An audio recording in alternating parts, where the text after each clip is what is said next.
Svab Vanatako agnaty nofinofi ninaraiky fitiavako anao.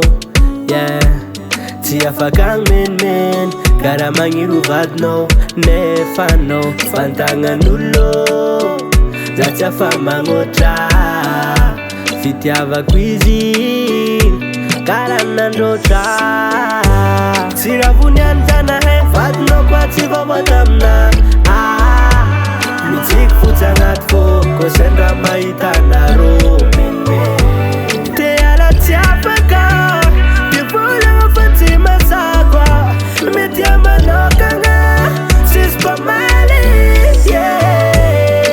Iaretako zay sakombiagna za karaha ty kwa tsy anjalako zagnahary alavagny fôko.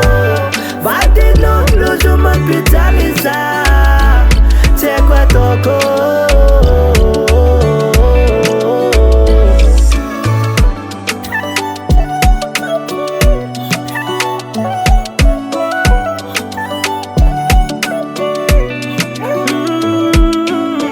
Tegna dinganao vatsikeny fô za tsy sangisangy mavozo vadinao.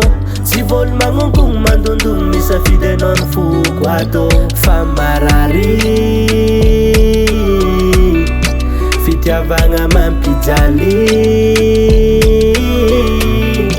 Hatreto mbola agnaty nofinofy fisiaky mbola agnaty nofinofy. Fitiavako tsy agnaty menimeninao fô nazatranao hoe za namanao io rako fa ela. Ivonivony tsy nagnambara za rako fa ela. Fata mbola magnantegna iaretako zay sakombiagna za karaha ty kwa tsy anjalako zagnahary alavagny fôko.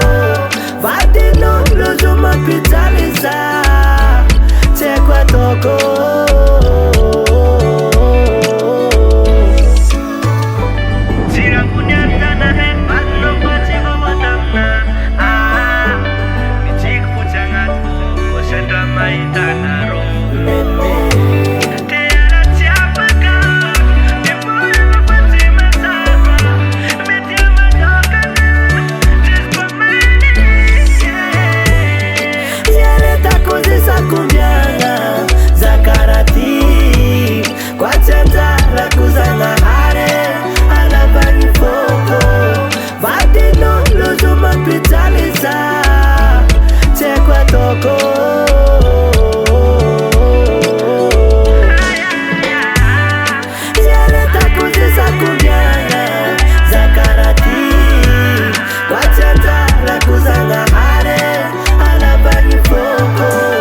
Vadin'olo zo mampijaly za tsy haiko ataoko.